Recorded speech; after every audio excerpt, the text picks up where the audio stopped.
예, 민주당의 상위 2% 엿가락 종부세 안 세계적으로 유례가 없는 사항입니다. 어제 국회 의안 정보 시스템에 민주당이 당론으로 채택한 상위 2% 종부세법 일부 개정 법률안이 올라와 있습니다. 이 법안은 공시가격 9억 원 이상에 부과되던 1가구 1주택 종부세를 공시가 기준으로 해서 상위 2%까지 부과하겠다는 그런 내용입니다. 그런데 2% 기준에 해당하는 주택 가격을 결정할 때에 말로 표현하기가 민망스러울 정도의 4.4.5입 반올림을 도입해서 1,000만 원 우수리는 떼고 억 단위로 과세 대상을 정하겠다는 그런 것입니다.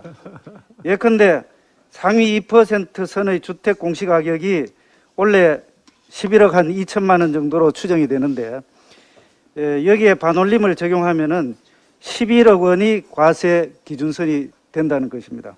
집값이 11억에서 11억 2천만 원 사이에 있는 사람들은 상위 2%인데도 세금을 내게 되는 겁니다. 아닌데도 세금을 내게 되는 겁니다. 반대로 상위 2% 선의 주택 공시가격이 11억 6천만 원이라면은 반올림을 해서 12억이 과세 기준선이 된다는 겁니다.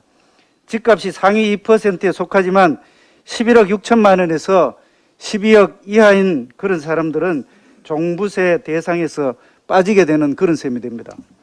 과세 대상을 재산이나 소득이 아니라 상위 2%라는 특정 비율로 정하는 것도 한당하지만 정교해야 될 과세 기준, 과표 결정을 4.4.5입으로 한다는 것은 참으로 의의가 없는 그런 발상이 아닐 수 없습니다. 어떤 국민이 엿가락 늘리듯이 기준도 없는 과세 원칙을 과연 수긍하겠습니까? 불복 줄소송이 끊이지 않을 것이라고 생각이 됩니다. 조세법률주의는 과세요건 명확주의, 과세요건 법정주의를 원칙으로 하고 있습니다. 이 원칙을 무시하고 정부 여당은 선거 승리만을 위해서 부자 낙인 찍기와 국민 편가르기 의도로 입법권을 휘두르고 있는 것으로 정말 어처구니 없는 일입니다. 다음 주 종부세법을 포함해서 기획재정위원회에서 조세소위가 개최가 됩니다. 국민의힘 기재위원들은 엉터리 엿가락 종부세 통과를 적극적으로 저지할 뿐 아니라 명확한 기준을 검토하겠다는 말씀을 드립니다. 다음은 좀 전에 원내대표님께서도 말씀을 하셨습니다만 어제 코로나19 발생 이후에 최고 수준인 1275명이 확진자가 나타났습니다. 오늘 0시 기준으로도 지금 1300명이 넘는 걸로 이렇게 나와 있는데 연일 사상 최대를 이어가고 있습니다.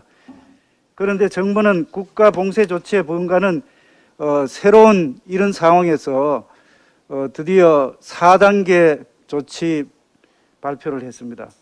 어제는 질병관리청장이 이달 말 코로나19 하루 신규 확진자가 2,000명을 넘을 것이라는 그런 발표도 있었습니다. 2차 추경안이 다음 주 본격적으로 국회에서 심의를 하고 있는데 본 의원은 이미 지난번에도 이야기를 드렸습니다만 소비 진작이 문제가 아니라 코로나19를 확실히 잡으면은 소비는 폭발적으로 늘어난다는 그런 취지의 말씀을 드린 적이 있습니다. 그런데 4차 대유행 본격화 단계에 들어선 이 시점에서 소비 진작을 명목으로 재난지원금을 지급한다는 것이 과연 맞을 것인가 심각하게 고민해 보지 않을 수 없겠습니다. 이 와중에 민주당은 소득 하위 80%로 결정됐던 추경안에 대해서 다시 원점으로 검토하겠다는 그런 취지의 이야기도 있었습니다. 민주당 의원 상당수가 전 국민 지급까지 주장을 하고 있는데 정말 상황을 안이하게 본다고 말씀드릴 수밖에 없습니다.